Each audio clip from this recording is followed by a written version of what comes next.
পশ্চিম বর্ধমান জেলার জামুরিয়া বিধানসভা কেন্দ্রের তৃণমূল কংগ্রেস প্রার্থী হরেরাম সিংকে দুর্গাপুর সুপারবান চেম্বার অফ কমার্সের পক্ষ থেকে সংবর্ধনা দেওয়া হয়।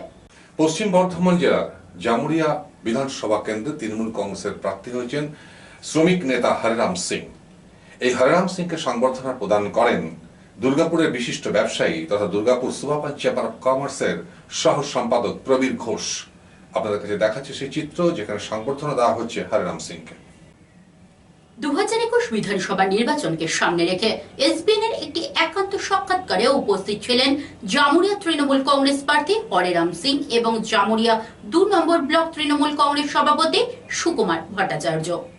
2021 বিধানসভায় জামুরিয়া কেন্দ্রে তৃণমূল কংগ্রেসের প্রার্থী হয়েছেন শ্রমিক আন্দোলনের অন্যতম পুরোধা এই শিল্পাঞ্চলে পশ্চিম বর্ধমান জেলায় হরেরাম সিং। মমতা ব্যানার্জি আস্থা রেখেছেন তার উপরে, যেটা পরিসংখ্যান উঠে আসছে যে বিগত 44 বছর ধরে এই জামুরিয়া কেন্দ্রটি কিন্তু বামেদের দখলে রয়েছে। তাই বামেদের দখল থেকে জোড়া ফুল চিহ্ন ফোটাবার জন্য এখানে হরেরাম সিং এর শ্রমিক নেতার উপরে কিন্তু আস্থা রেখেছেন দলনেত্রী মমতা ব্যানার্জি। ফলাফল কি হবে 2রা মে আমরা জানতে পারবো, তবে এর মধ্য দিয়ে কিন্তু দামোদর দিয়ে অনেক জল গড়িয়ে যাবে। যদিও এখনো বিরোধীদের প্রার্থী এখনো ঘোষণা হয়নি, তথাপি কিন্তু নির্বাচনী প্রচার যুদ্ধে ঝাঁপিয়ে পড়েছেন হরেরাম সিং। আমরা দেখতে পাচ্ছি জামুরিয়া ব্লক 2 অফিসে আমরা এই মুহূর্তে উপস্থিত রয়েছি। একটু আগে এখানে আন্তর্জাতিক নারী দিবস পালিত হলো।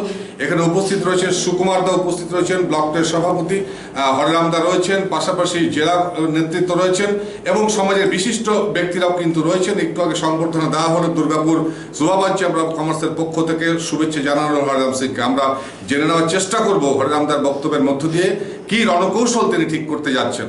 এবার একটু রাজনীতির কথা ফিরে আসি।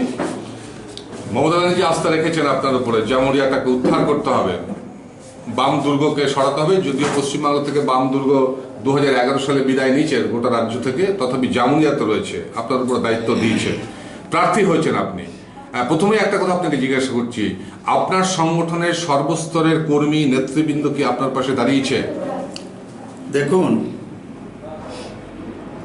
জামুরিয়া বিধানসভা অন্তর্গত যত আমার সহকর্মী আছেন, তৃণমূল কংগ্রেসের পদাধিকারী আছেন, ব্লক 2-এ আমার ব্লক প্রেসিডেন্ট কাছে আছে সুকুমার ভট্টাচার্য, জামুরিয়া 1 ব্লকের প্রেসিডেন্ট সাধন রায় কালকে দিনভর আমার শুনেছিলেন। আমরা একসঙ্গেই মিটিং করেছি। বাকি যত আছে পুঞ্চ সিরাজ থেকে শুরু করে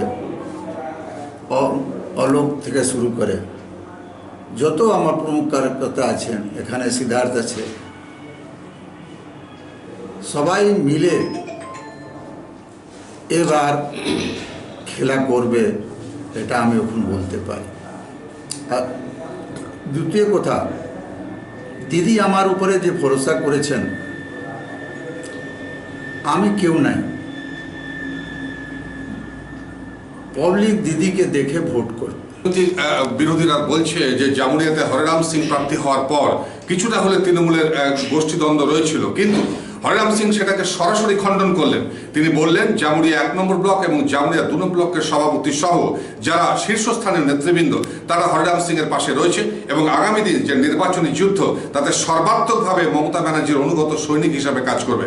আমরা চলে যাব পরের প্রশ্ন, যেটা দেখা যাচ্ছে যে জামুরিয়া অঞ্চলে কিন্তু বিগত বেশ কিছু দিন ধরে, অর্থাৎ কয়েক দশক ধরে পানীয় জলের সরবরাহ কিন্তু সেভাবে মানুষকে অন্তত সুরাহা করতে পারেনি। এই জলের জন্য মানুষের লড়াই আন্দোলন সংগঠিত হয়। আমরা শুনে নেব হরেরাম সিং এর মুখ দিয়ে বর্তমানে জলের ব্যবস্থার কি পরিস্থিতি, আগামী দিনে তার কি পরিকল্পনা। দেখুন, আপনি জলের কথা বলছেন, জলে তো আছেই প্রবলেম।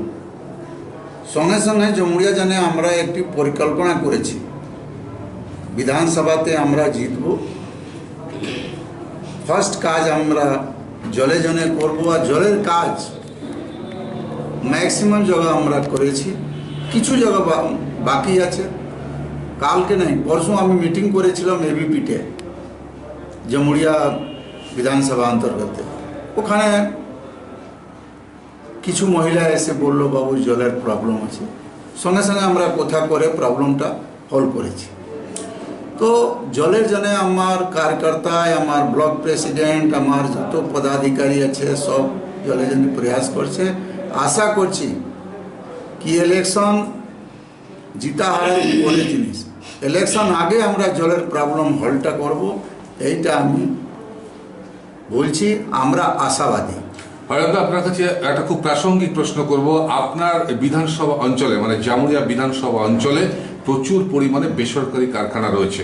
কোথাও কোথাও দেখা যায় যে তাদের যে ন্যূনতম হাজিরা শ্রমিকদের, যারা একদম গ্রাসরুট লেভেলের শ্রমিক, কোথাও দেখা যাচ্ছে ন্যূনতম হাজিরাটার ক্ষেত্রে অনেক বৈষম্য রয়েছে। এটা মানুষের এবং যারা কাজ করছে ঘাম ঝরিয়ে তাদের কাছে একটা দুর্বিষহ জ্বালা। এখান থেকে কিভাবে আপনি এই সমস্ত শ্রমিকদের মুক্তি দেবেন? দেখুন, আপনি যে প্রশ্নটা তুলেছেন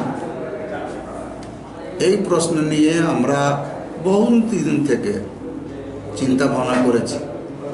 এখন পর্যন্ত আমরা যে পরিমাণে ওখানে ইউনিয়ন করবার উচিত ছিল, আমরা ইউনিয়ন তৃণমূল কংগ্রেসে করতে পারি না। সেই জন্য আমার মজদুরগুলো সফর হয়েছে। আমি তো ট্রেড ইউনিয়ন লিডার, ট্রেড ইউনিয়নে 40 বছর থেকে কাজ করেছি। আমি মজদুরের কি তকলিফ আছে, কি কষ্ট আছে আমরা ভালো করে বুঝি। আর এবার আমি এখন বলছি, চুনাव পরেই যত ফ্যাক্টরিগুলো আছে সব ফ্যাক্টরিগুলো আমরা ইউনিয়ন করব, আমার লোক ইউনিয়নে থাকবে, আর যে সুবিধা হবে আমাদের লোক দেখবে। আর সঙ্গে সঙ্গে পলিউশন নিয়ে প্রবলেম আছে। ছোট ছোট ফ্যাক্টরি যত আছে, আমি তো গিয়েছিলাম এই মধ্যে 2-3টি গ্রামে গিয়েছিলাম, সকালে গিয়েছি সন্ধ্যাবেলা ফিরেছি, পুরো শরীর কালো হয়ে গেছে, অত ধুল উঠছে, পলিউশন হচ্ছে। এই পলিউশন নিয়ে আমাদেরকে কাজ করতে হবে। হয় না? আমরা আরেকটা প্রশ্ন হচ্ছে, বিজেপি নেতৃবৃন্দ, বিজেপির স্থানীয় নেতা থেকে শুরু করে একদম শীর্ষ নেতা অমিত শাহ, জেপি নাড্ডা থেকে শুরু করে প্রধানমন্ত্রী নরেন্দ্র দাস মোদী, প্রত্যেকের মুখে একই প্রশ্ন। তারা যে নির্বাচনী বক্তব্যটা রাখছেন সেটা হচ্ছে তৃণমূল কংগ্রেসকে পরাস্ত করুন। কেন পরাস্ত করুন? পিসি ভাইপোর রাজত্ব, সিন্ডিকেট, তোলাবাজ, এটা হচ্ছে তাদের মূল অভিযোগটা। এখনো পর্যন্ত অমিত শাহ, জেপি নাড্ডা সোনার বাংলা করব, কিন্তু কিভাবে সোনার বাংলা করব, হাউ টু প্রসিড, এ ব্যাপারে এখনো সুনির্দিষ্ট কোনো পরিকল্পনা তারা দিতে পারেনি। আপনি এই জায়গাটাতে কি বক্তব্য রাখবেন? দেখুন, অমিত শাহ, নাড্ডা, প্রধানমন্ত্রী কি বলছেন পাবলিক ভালো করে বুঝে। আমরা তো 7 বছর থেকে দেখছি কেন্দ্রে সরকার আছে, প্রধানমন্ত্রীজি যে এখন কালকে মিটিং করে গিয়েছেন, লম্বা লম্বা কথা বলে গিয়েছেন, কত মিথ্যাবাদী আপনারাও ভালো করে জানেন। উনি বলেছেন 2 কোটি লোককে চাকরি দিব প্রত্যেক বছর। 7 বছর হয়ে গেল, 14 কোটি চাই, 14 লোকের চাকরি আজ পর্যন্ত দিতে পারেননি। উনি বলেছেন 15 লাখ টাকা অ্যাকাউন্টে পাঠাই দিব, একটি পয়সা যায়নি। উনি বলেছিলেন ভারতবর্ষকে আমি ভালো জায়গায় নিয়ে যাব। আমি তো দেখছি, আপনারাও দেখছেন, যে সময় সরকারে এসেছিলেন 55 টাকা পেট্রোল ছিল, আজকে কি পেট্রোলের দাম হয়ে গেছে, ডিজেলের দাম 100 টাকা হয়ে গেছে। কিভাবে হবে? খেলা খুব ভালো হবে। খেলা হবে কি, আমরা আমার কার্যকর্তা রেডি আছে, বুথে খেলা করবে, বুথে খেলা করবে, ঘরে ঘরে যে ভোটারকে ধরে নিয়ে আসবে, বুঝাবে, আর বুথে নিয়ে যেয়ে ভোট দিয়ে মানে গণতান্ত্রিক পদ্ধতিতে খেলা হবে। একদম গণতান্ত্রিক পদ্ধতি নাই। আমরা কোনো ঝুট ঝামেলা করব না। আমাদের তো বিশ্বাস আছে, আমরা কাজ করেছি, আমার ব্লক প্রেসিডেন্টগুলো কাজ করেছেন, কোথাও ত্রুটি নাই। খেলা হবে, যখন আমরা জিতবো সবুজ অবিরে খেলা হবে। জেতার ব্যাপারে কতটা আত্মবিশ্বাসী আপনি? একদম 100%। আপনাকে আমি বলে যাচ্ছি 25 से 30 হাজার ভোটে আমরা জিতবো। হরেন্দ্র, আপনাকে অসংখ্য ধন্যবাদ। আপনার কাছে লাস্ট একটা প্রশ্ন আসবো, কিন্তু তার আগে একটু সুকুমারদার কাছে যাব, যেহেতু ব্লক সভাপতি পাশে রয়েছেন আপনার 2 নম্বর ব্লকের জামুরিয়া তৃণমূলের, তার কাছে। সুকুমারদা, মানুষ কেন আপনাদের ভোট দেবে 2 নম্বর ব্লকে আপনাকে তৃণমূল কংগ্রেসে কেন? উন্নয়ন, একমাত্র উন্নয়ন, এর বাইরে কোনো গল্প না। এখনো পর্যন্ত কোনো অভাব অভিযোগ যেটা এসছে সুকুমার বাবুর কানে, সেইটা সমস্যার সমাধান হয় না। এই সংখ্যাটা কত? এটা 5% হবে, এর আগে বলুন বুঝতে পারবেন। যে উন্নয়নগুলো মমতা ব্যানার্জি প্রকল্পগুলো করেছেন সেগুলো দেওয়ার ক্ষেত্রে রং দেখেছেন নাকি না মানুষ না না না দেখেছেন? না না না, কোনো গল্পই নেই।